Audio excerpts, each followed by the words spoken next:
continuación al señor José Manuel Díaz de Valdés, doctor en Derecho por la Universidad de Oxford, máster en Derecho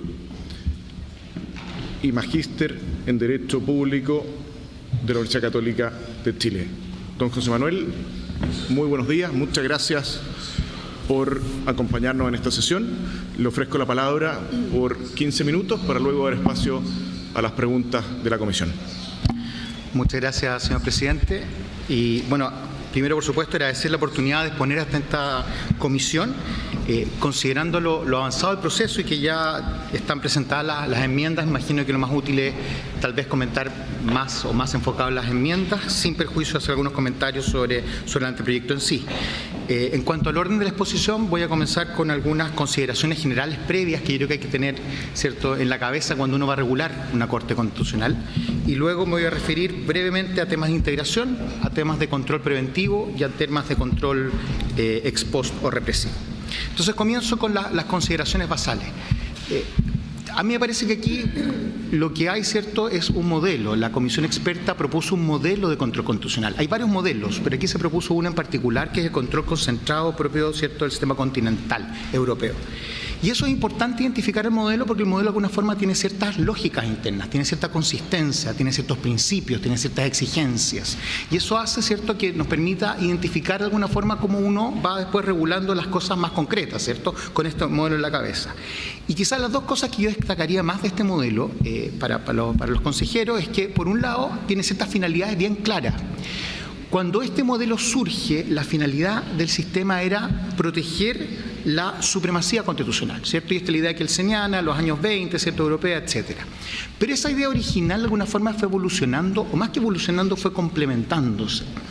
Posteriormente, ¿cierto?, surgió la idea de que los tribunales constitucionales o las cortes constitucionales tienen como finalidad final ser guardián del sistema democrático también. Y eso es lo que uno ve en la literatura comparada hoy día. Países, ¿cierto?, que han tenido problemas en este respecto, como, ¿cierto?, como Hungría, como Rusia, lo que más se destaca es eso, la idea de que el Tribunal Constitucional es un guardián de la democracia. Y paralela a esa postura está la visión de que el Tribunal Constitucional es un guardián también de los derechos fundamentales. Esto es muy propio de la posguerra, ¿cierto?, post-Segunda Guerra Mundial, y de alguna forma aquí el tribunal colabora, ¿cierto?, con los tribunales ordinarios y otros órganos, ¿cierto?, en la protección de estos derechos fundamentales. Estas serían las finalidades últimas del sistema. Y esas finalidades exigen, ¿cierto?, ciertos mecanismos, ciertos medios. Y esos mecanismos, a su vez, y aquí viene la consistencia de la que estoy hablando, ¿cierto?, requieren un par de cosas. Por un lado, el hecho de que la Corte o el Tribunal Constitucional tiene que maximizar su legitimidad o su autoritas por la labor que hace, ¿ya? Y eso tiene mucho que ver con la integración del tribunal. Y en segundo lugar, el hecho de que no deben existir espacios ciegos, es decir, que en el sistema de control de constitucionalidad de los actos del Estado no debe haber espacios ciegos, espacios en que no exista control, en que se pueda vulnerar la Constitución, pero que no haya una consecuencia. Esas son, diría yo, las dos exigencias básicas de este modelo. Voy entonces a las normas concretas, ¿cierto?, y a las enmiendas que se han presentado. En cuanto a integración y nombramiento, la verdad es que voy a ser bien breve, me parece bastante razonable lo que se ha presentado. El sistema es bastante innovador, pero de alguna forma mantiene lo esencial de la tradición continental en cuanto a que participen, ¿cierto?, tanto Poder Judicial, Poder Ejecutivo, Poder Legislativo, pero a la vez corrige lo que teníamos hoy día, ¿cierto?, de esta integración casi de abogados que tenían representantes cada uno de los poderes por este nombramiento conjunto. Me parece positivo. Respecto a las enmiendas en particular, el aumento de 9 a 11, la verdad es que, sin ser una materia esencial, a mí me parece conveniente en el sentido de que el Tribunal Constitucional hoy día tiene mucho más trabajo, tiene mucho más causas de lo que tenía. Y desde ese punto de vista me parece que un crecimiento más que una disminución podría estar a tono con la cantidad de causas que lleva y su funcionamiento en pleno y en sala. Respecto del tema de los ministros suplentes, hay un cambio menor que se propone, pero en general me parece, también insisto, yo lo propuse también en la comisión experta, muy necesario. El hecho de que existan gente con una función tan importante, ¿cierto?, que no estaban en la Constitución era un defecto que había que corregir. Hay una enmienda en particular que presenta la posibilidad de algún tipo de inhabilidad. La verdad es que a mí, yo para ser honesto, no lo había pensado antes, la vi y me parece también bastante una idea muy interesante en el sentido de que quizás, como yo les comentaba, el modelo se basa en la idea de legitimidad de la Corte Constitucional. Por tanto, si estas inhabilidades ayudan a que esa autoritas, esa legitimidad aumente, me parece también bastante positivo. Y finalmente la enmienda sobre el plazo que se impone al presidente para nombrar o proponer candidato al Senado también creo que es una buena enmienda porque de alguna forma, ¿cierto?, va ordenando el sistema, clarifica.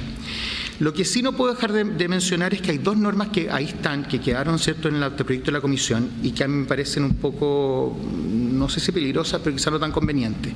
Una, y en esto yo sé que soy minoría quizá a nivel nacional, es la regla de los 75 años. A mí me parece que esa regla es abiertamente discriminatoria, creo que no va con ningún tipo de la conciencia actual que existe en Chile y en el mundo respecto de normas que parecían neutras, pero que hoy día se sabe que son discriminatorias. 75 años no debe ser, ¿por qué?, un inconveniente para desarrollar una función pública.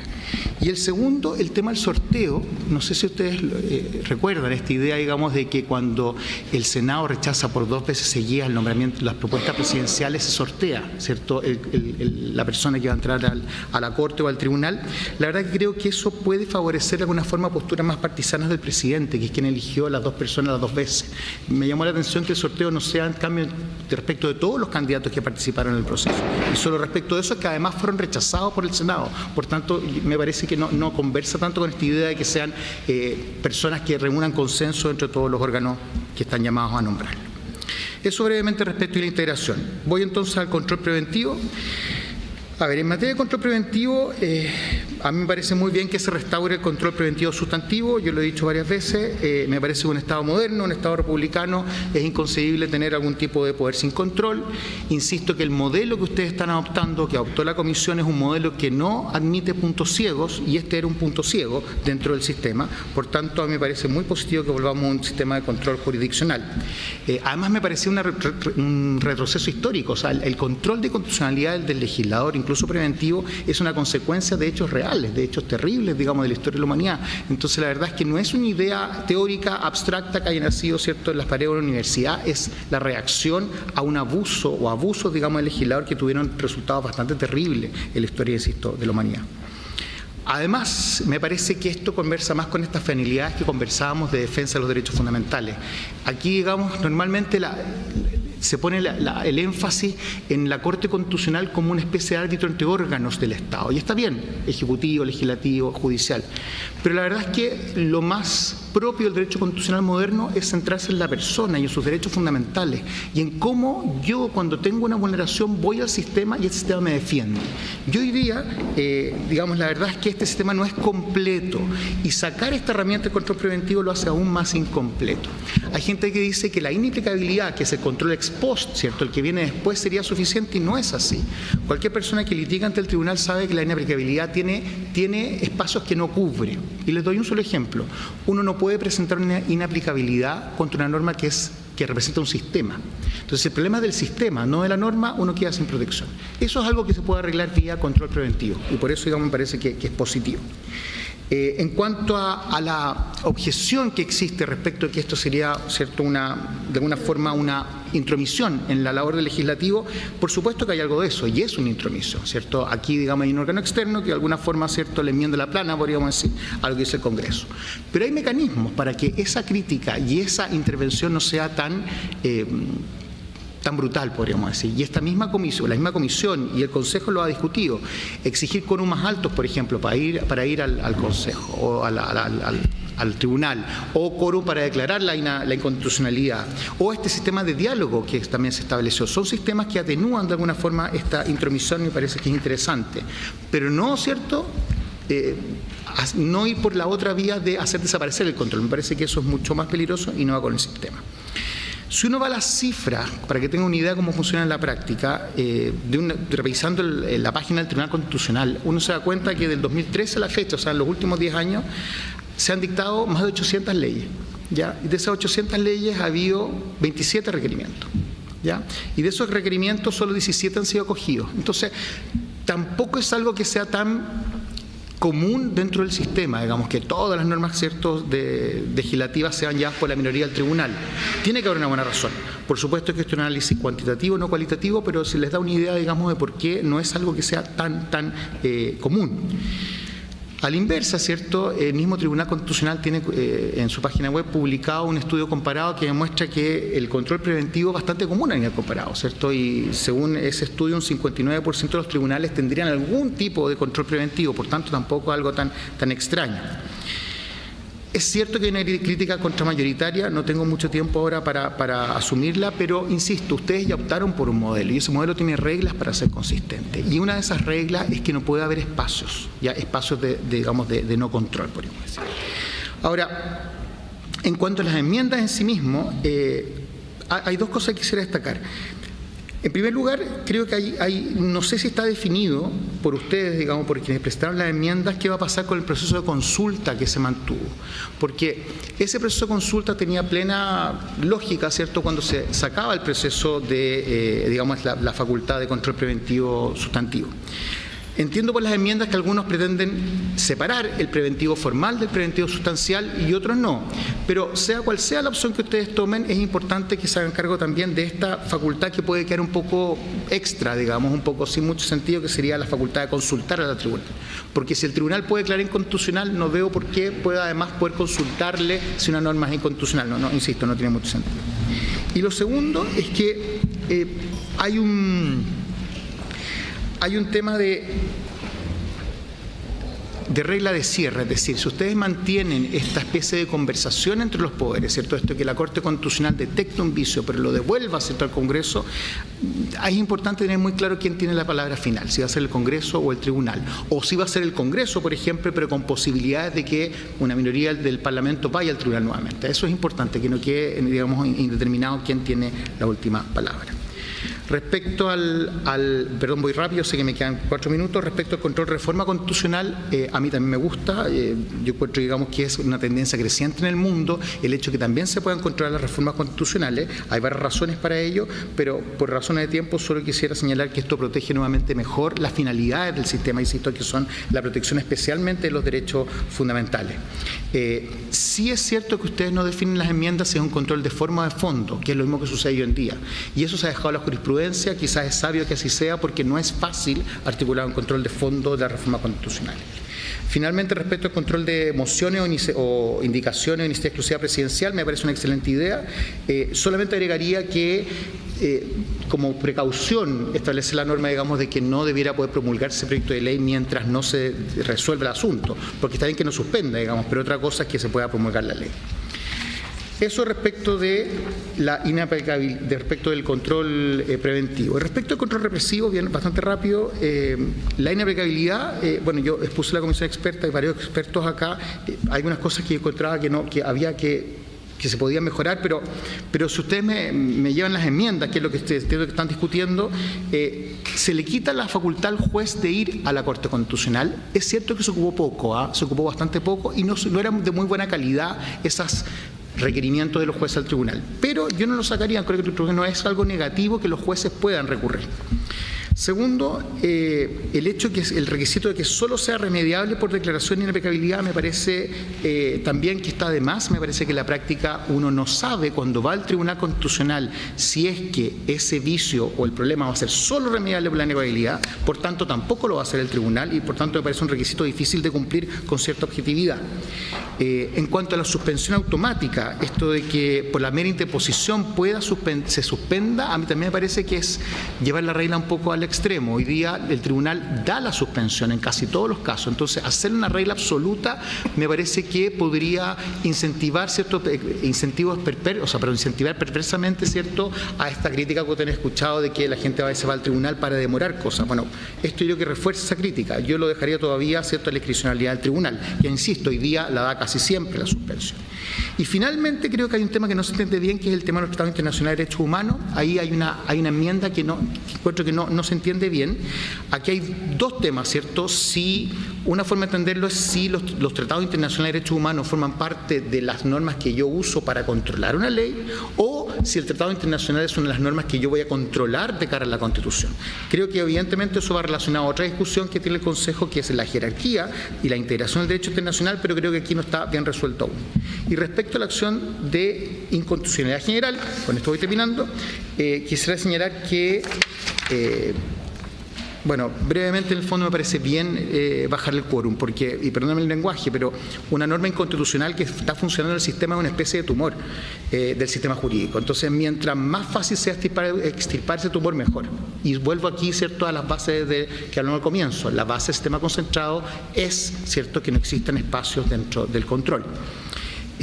Respecto al control del decreto supremo, me parece muy bien también que se restituya. Creo que una visión sistémica de nuestro ordenamiento constitucional nos demuestra que el presidente es lejos, ¿cierto?, el órgano más poderoso. A nivel internacional también es así. Los ejecutivos se han hipertrofiado, por tanto, controlar al ejecutivo se ha hecho un tema central. Si ustedes ven las cifras de los últimos 5 años, la verdad es que no se presentan más de 8, 7 requerimientos al año. Tampoco es algo tan común. Sé que no es un tema solo de número, pero es importante, ¿cierto?, dimensionarlo. Solo quisiera agregar respecto a la enmienda en materia de decreto supremo que no se trata la posibilidad de una suspensión, es decir, se dicta el decreto y hay 30 días, ¿cierto?, para poder ir al tribunal a reclamar su inconstitucionalidad. No sé si sería conveniente que ustedes discutieran algún tipo de suspensión respecto a los efectos del decreto. Sé que son solo 30 días, pero aún en 30 días se pueden producir efectos bastante importantes. Y termino, señor presidente, diciendo que como reflexión final, solamente destacando nuevamente a los consejeros que esto es un sistema. Por tanto, ustedes tienen que tener siempre a la vista las finalidades de este sistema y los medios básicos que exige cuando vayan diseñando esto. Y si ustedes ven derecho comparado en los últimos, diría yo, 20 años, en general la tendencia es ir a fortaleciendo las Cortes Constitucionales. Por tanto, en caso de duda, yo los invitaría a fortalecerla más que a debilitarla. Muchas gracias, señor presidente. Muchas gracias por su presentación, señor Díaz de Valdés. Ofrezco la palabra a los integrantes de la comisión para realizar preguntas al invitado. Comisionado Arancibia, ofrezco la palabra. Muchas gracias, presidente. Aprovecho de agradecer la excelente exposición del profesor José Manuel Díaz de Valdés. Quisiera preguntarle su opinión, aunque entiendo que no hay enmienda al respecto, pero ¿qué le parece el control preventivo sustantivo obligatorio en materia de Tribunal Constitucional con respecto a los proyectos de ley? Si pudiese darnos su opinión. Esa es mi pregunta. Muchas gracias. Gracias, comisionado. ¿Hay más preguntas? Comisionada Salem. Muchas gracias, señor presidente. Por su intermedio quisiera preguntarle al profesor invitado, más bien es una pregunta reflexiva. El anteproyecto que se está discutiendo por el Consejo Constitucional tiene como una de las bases que recoge el artículo 154 el Estado social y democrático de derecho. Quería preguntarle, dentro de la consagración de esa institución, por llamarlo de un modo muy general, ¿cómo ve usted este modelo que ha defendido de justicia constitucional, particularmente el control preventivo sustantivo? Si es un mecanismo que contribuiría al fortalecimiento del Estado social y democrático de derecho, o más bien lo debilitaría. ¿Es un mecanismo que estaría en la línea de fortalecer precisamente esa concepción de Estado social y democrático de derecho, o no? Muchas gracias, presidente. Gracias, comisionada. ¿No hay más preguntas? Bien. Señor Díaz de Valdés, le ofrezco la palabra por 5 minutos para responder las preguntas de la comisión y por si quisiera hacer alguna consideración de cierre. Muchas gracias, señor presidente. Voy a partir en orden inverso la pregunta de la comisionada experta Catalina Salem. A ver, el Estado social y democrático de derecho, como ustedes saben, es un término muy discutible en su contenido, exactamente qué significa. Pero a lo menos, ¿cierto?, significa a lo menos una protección, podríamos decir, robusta de ciertos derechos sociales y económicos. Y desde ese punto de vista, yo creo que engarza bien con el modelo que hemos planteado acá, o que se ha discutido acá, porque este modelo lo que hace justamente es tomar la defensa de los derechos fundamentales como una labor esencial de un órgano que es como el Tribunal Constitucional. Insisto, esto es un cambio, porque el Tribunal Constitucional originalmente se pensó para ser un árbitro entre los poderes del Estado, cuando discutían ejecutivo con legislativo, legislativo con judicial, etcétera, un árbitro. Y por eso cada uno, el ejecutivo, el legislativo y judicial, nombraba gente en este tribunal, como una especie de tribunal arbitral que resolviera los conflictos. Pero eso, insisto, es una visión, creo yo, superada. Hoy día el centro del derecho constitucional son los derechos fundamentales. La gente quiere, ¿cierto?, que sus derechos fundamentales sean protegidos. Y desde ese punto de vista, un Estado social y democrático de derecho que exige más derechos, obviamente, ¿cierto?, también exige más protección de esos derechos, y una forma de protegerlos en mayor medida, ¿cierto?, es con este control. Ahora, ¿por qué preventivo? Porque la verdad es que el control represivo tiene una serie de limitaciones, como les mencionaba antes. Un control represivo te puede dejar de aplicar la norma en un caso, o incluso te puede derogar la norma. Pero lo que no puede hacer, ¿cierto?, es participar de alguna forma en el proceso previo en que se diseña la política pública, ¿cierto?, y se crea esta protección al derecho, que puede ser cualquier derecho, como que ustedes se imaginen. Y desde ese punto de vista me parece que es mucho más efectivo hacerlo desde el comienzo. Ahora, para ser también bastante sincero, yo creo que el concepto de derecho de Estado Social y Democrático de Derecho puede que no sirva tanto como canon de control preventivo, pero sí las bajadas que ustedes mismos van a dejar en la Constitución de ese Estado. Esas bajadas concretas sí pueden servir la Corte para, ¿cierto?, hacer un control preventivo de constitucionalidad de la ley. Y respecto a la pregunta del comisionado experto Arancibia, a ver, yo creo que esto es una discusión teórica y práctica. En teoría, el control obligatorio, ¿cierto?, que también existe en otros países en algunos casos, ¿cierto?, etcétera, tiene una serie de fortalezas y debilidades que ha salido yo creo, en el debate ampliamente. Yo creo que todos ustedes ya las conocen. Pero en la práctica ha tenido bastante menos importancia de la que uno pensaría, digamos. Se ha usado bastante menos. En general, el control constitucional, no sé si ustedes lo han visto, pero cuando una norma va a control constitucional obligatorio, no solo la revisa el tribunal de oficio, como tiene que hacerlo, sino que a veces además los parlamentarios presentan algún tipo de requerimiento adicional. Y generalmente ese requerimiento adicional tiene mucho más efecto en la sentencia, digamos, que el obligatorio. Entonces, yo diría que más que una respuesta teórica, que a mí no me parece mal, aunque tampoco me parece necesario, en la práctica se ocupa muy poco. Entonces, no sé si es un tema, digamos, que... A ver, si yo tuviera que hacer algo, reforzaría mucho más el control sustantivo preventivo, opcional, como se te quiere, y mejoraría un poco el control represivo, que, insisto, todavía me parece un poco débil y que hay espacio para reforzarlo. Gracias, señor presidente. Bien, muchas gracias por su presentación y por la buena disposición para aclarar las preguntas de la comisión. Sin duda que es de gran ayuda para el trabajo que tenemos por delante. Muchas gracias. Gracias. Gracias, señor presidente. La pregunta del comisionado Arancibia era respecto del vicio de competencia. Y me parece muy inteligente su pregunta, porque aquí hay un intento, ¿cierto?, del texto de la comisión de separar lo que es forma de lo que es fondo. Entonces, respecto a lo que es forma, ¿cierto?, vamos a tener un control preventivo, respecto a lo que es fondo, no. Y a mí me parece un poco fútil justamente lo que usted dice. Yo creo que esta es una puerta de entrada a cualquier tipo de vicio de fondo.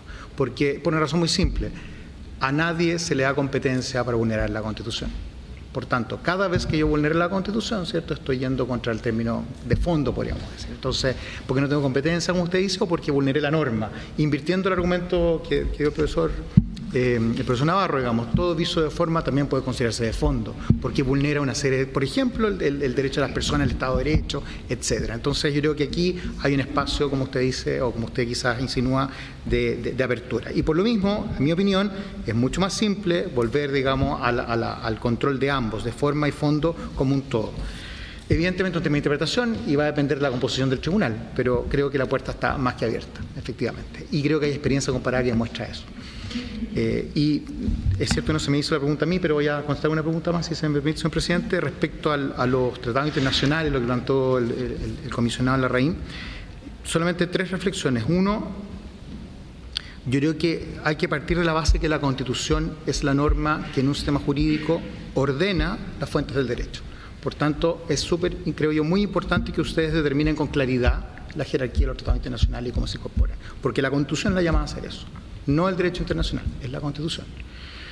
Segundo, creo yo que a veces se ve esto como una especie de conflicto suma cero, que es lo que usted planteó también, conflicto, y es cierto que a veces es conflicto, pero no es normal, y esto no es una forma quizás de evitar la pregunta, pero como decía el profesor Navarro, en derecho fundamental lo normal es que el juez, cierto, intente integrar normas distintas, tratado internacional, constitución. Entonces es difícil que uno tenga un conflicto directo. ¿Dónde se da el conflicto? A veces la interpretación de esas normas, por ejemplo, la interpretación que cortes internacionales, comisiones externas han dado del texto tratado internacional, que no coinciden, cierto, con la interpretación que nuestros tribunales han dado.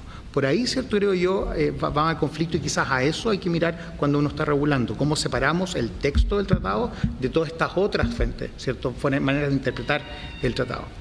Y lo tercero que quisiera decir es que hay soluciones intermedias que no son blanco-negro. Estoy pensando en la solución, por ejemplo, que planteó, entre otros, el profesor Correa Sutil, que dijo, bueno, quizás algunos tratados pueden tener rango constitucional aprobados con ese rango por el Congreso Nacional con conocimiento, todos los discutimos con ese quórum y le damos el rango constitucional, y el resto no. Entonces también eso permite cierta transparencia al momento de discutir cuando adoptamos un tratado internacional, qué consecuencias va a tener, pero al mismo tiempo permite hacer ciertas diferencias porque puede que no todos los tratados merezcan, ¿cierto?, la misma jerarquía. Gracias, señor presidente. Bien, muchas gracias, señor Navarro, señor Díaz de Valdés, por sus presentaciones y por la respuesta a las preguntas de la comisión.